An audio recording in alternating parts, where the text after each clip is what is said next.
जय श्री कृष्णा दोस्तों, राधे राधे। आज अघन मास की कृष्ण पक्ष की अष्टमी तिथि है, जिसे काल अष्टमी के नाम से भी जाना जाता है। आज हम सभी भगवान काल भैरव की दो पौराणिक कहानियां सुनेंगे। ऐसा माना जाता है कि जो भी इस दिन सच्चे मन से शिव जी के रौद्र रूप काल भैरव जी की उपासना करता है, बाबा काल भैरव जी उसके तमाम कष्ट व परेशानियां हर लेते हैं और उस भक्त की हर पल सुरक्षा करते हैं। भयंकर से भयंकर शत्रुओं से वे अपने भक्तों की रक्षा करते हैं। शिव पुराण के अनुसार कथा ये है कि एक समय नंदीश्वर बोले, हे संत कुमार जी, भगवान शिव के परम रूप भैरव जी हैं। एक समय की बात है, ब्रह्मा जी सुमेरु पर्वत पर बैठकर ध्यान में मग्न थे। उसी समय देवता उनके पास आए और उन्हें हाथ जोड़कर नमस्कार करने लगे। तत्पश्चात उन्होंने पूछा, हे ब्राह्मण, इस संसार में अविनाशी तत्व क्या है? कृपया करके इस विषय में हमें बताइए। तब भगवान शिव की माया से मोहित होकर ब्रह्मा जी बोले, हे देवताओं, आपकी प्रसन्नता के लिए मैं आपको उस अविनाशी तत्व के बारे में बताता हूँ। इस संसार में मुझसे बढ़कर कोई भी नहीं है। मेरे द्वारा ही यह सारा संसार उत्पन्न हुआ है।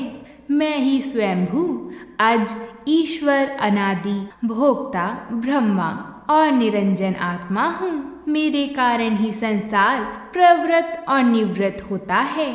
ब्रह्मा जी के इन वचनों को सुनकर वहीं बैठी भगवान श्री हरि विष्णु को बहुत बुरा लगा। तब श्री हरि जी ने ब्रह्मा जी को समझाते हुए बोला कि हे ब्राह्मण, तुम इस प्रकार अपनी स्वयं ही प्रशंसा ना करो, क्योंकि मेरी आज्ञा के फल स्वरूप ही तुम इस सृष्टि के रचयिता हो। इस प्रकार ब्रह्मा जी व श्री हरि विष्णु जी आपस में लड़ाई करने लगे। दोनों ही अपने को बड़ा और दूसरे को निम्न समझ रहे थे। तब उन्होंने अपने को ऊंचा सिद्ध करने के लिए वेदों का स्मरण किया। फलस्वरूप चारों वेद वहां उपस्थित हो गए। जब ब्रह्मा जी और श्री हरि विष्णु जी ने उन चारों वेदों से अपनी श्रेष्ठता के संबंध में पूछा, तब सर्वप्रथम ऋग्वेद भगवान शिव का स्मरण करते हुए बोले, हे ब्रह्मा जी, हे श्री हरि जी, जिसके भीतर समस्त भूत निहित हैं तथा जिसके द्वारा सब कुछ प्रवृत्त होता है, जिन्हें इस संसार में परम तत्व कहा जाता है, वह एक भगवान शिव ही हैं। तब यजुर्वेद बोले कि उन परमेश्वर भगवान शिव की कृपा से ही वेदों की प्रामाणिकता भी सिद्ध होती है। उन्हीं भगवान शिव शंकर को संपूर्ण यज्ञों तथा योग में स्मरण किया जाता है। तत्पश्चात सामवेद बोले कि जो समस्त संसार के लोगों को भरमाता है और जिसकी खोज में सदा ऋषि मुनि लगे रहते हैं, जिनकी कांति से सारा विश्व प्रकाशमान होता है, वह त्र्यंबकम महादेव जी हैं।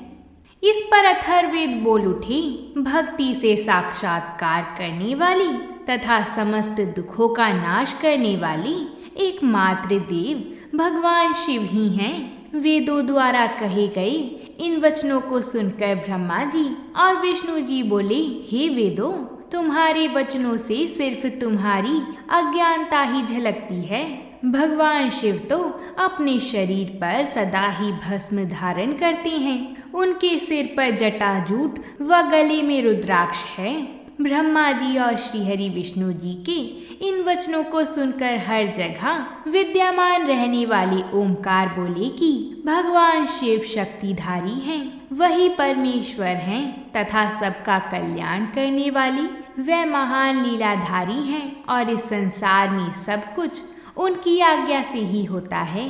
ओमकार की बातें सुनकर भी ब्रह्मा जी और विष्णु जी की बुद्धि में ये बातें नहीं आई और वे इसी प्रकार आपस में लड़ते रहे। उनका विवाद खत्म होने का नाम ही नहीं ले रहा था। तभी उन दोनों के बीच में एक विशाल ज्योति प्रकट हो गई। इस विशाल ज्योति का ना तो आरंभ था और ना ही कोई अंत। उस अग्नि की ज्वाला से ब्रह्मा जी का 5वां मुख जलने लगा। उसी समय कल्याणकारी भगवान शिव वहां प्रकट हो गए। ब्रह्मा जी शिव जी से बोले, हे पुत्र, तुम मेरी शरण में आओ, मैं तुम्हारी रक्षा करूंगा। तुम मेरे सिर से ही प्रकट हुए हो।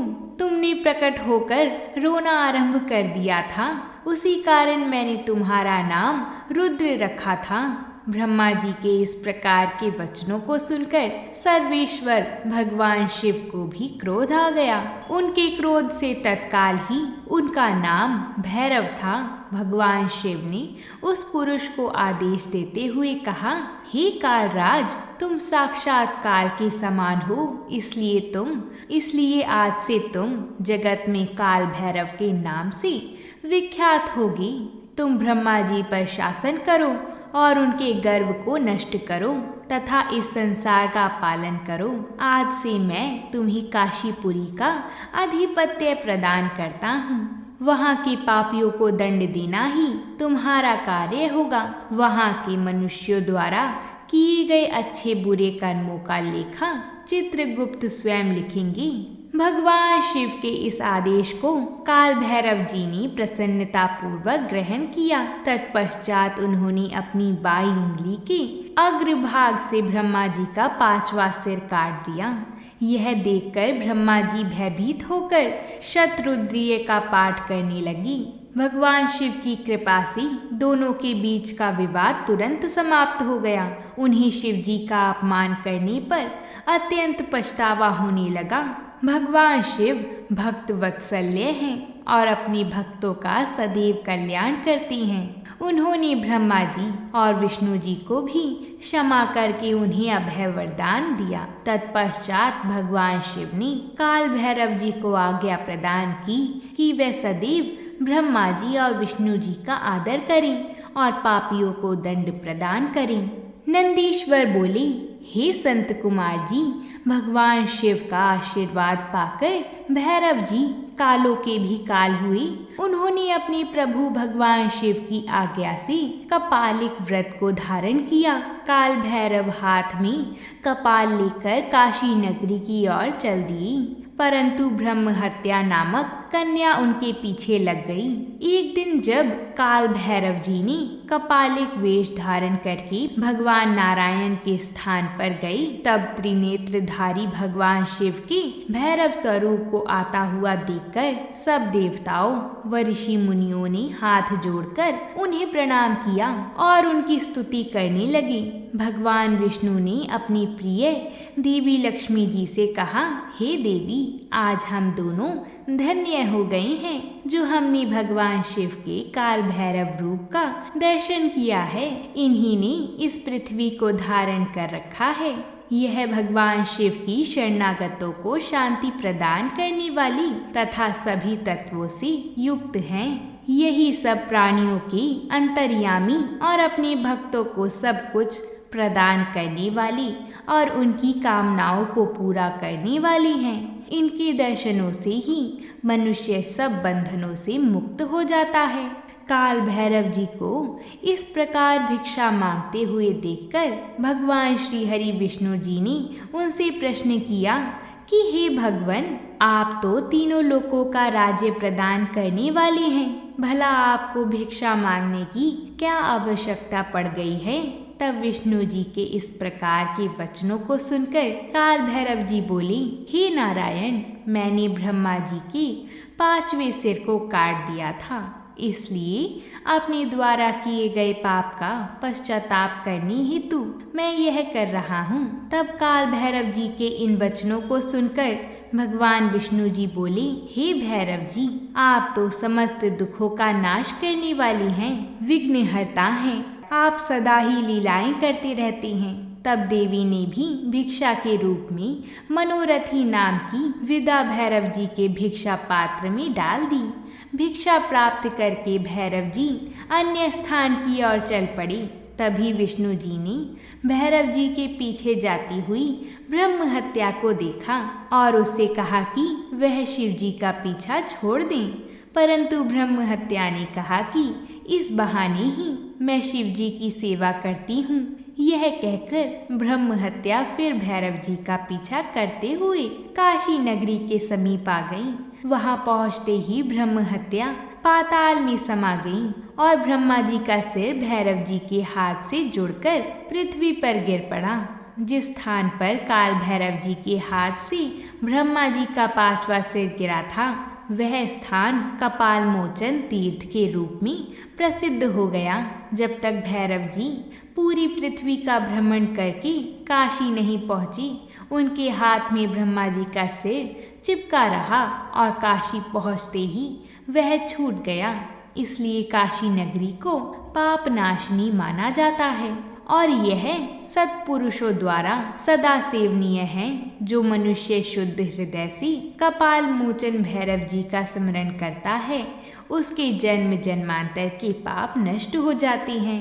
कपाल मोचन तीर्थ में जाकर विधि पूर्वक पिंडदान और देवप्रीत तर्पण करने से मनुष्य ब्रह्म हत्या के पाप से भी छुटकारा पा लेता है। प्रतिदिन भैरव जी का दर्शन करने से मनुष्य के समस्त पापों का नाश हो जाता है। काशी में रहने वाला जो पुरुष कृष्णा अष्टमी के दिन या मंगलवार को भैरव जी के दर्शन करता है, उसके सभी पाप नष्ट हो जाते हैं। बोलिए काल भैरव जी की जय हो। ये थी काल भैरव जी की पहली कथा जो शिव पुराण में वर्णित है। अब हम काल भैरव जी की दूसरी कथा को सुनते हैं जो बड़ी ही प्रचलित है। अगर आप सभी ने यहाँ तक कथा को सुना है तो वीडियो को लाइक ज़रूर कर दें, क्योंकि आपके एक लाइक करने से यह कथा और 5 माताओं बहनों को भेजी जाती है। कथा के अनुसार, दूसरी कथा के अनुसार, जब माता सती के पिता राजा दक्ष थे, तब सती जी ने अपने पिता की इच्छा के विरुद्ध भगवान शिव जी को अपना जीवन साथी चुन लिया था और उनसे विवाह कर लिया था। उनके फैसले से उनके पिता राजा दक्ष बहुत दुखी और क्रोधित हुए थे। वह भगवान शिव को पसंद नहीं करते थे। उन्होंने भगवान शिव को अपमानित करने के लिए एक यज्ञ किया, जिसमें देवी सती तथा भगवान शिव जी को निमंत्रण नहीं भेजा। सूचना मिलने पर देवी सती जी ने भगवान शिव जी से उस यज्ञ में शामिल होने के लिए निवेदन किया था। तब भगवान शिव जी ने देवी सती को समझाया कि बिना निमंत्रण के किसी भी आयोजन में नहीं जाना चाहिए, चाहे वह अपने पिता का घर ही क्यों ना हो। लेकिन देवी सती नहीं मानी। उन्होंने सोचा कि पिता के घर जाने में कैसा संकोच, और वह हट करने लगी। वह अपने पिता के घर चली गईं। यज्ञ हो रहा था। सभी देवी देवता, ऋषि मुनि, गंधर्व आदि उसमें उपस्थित थे।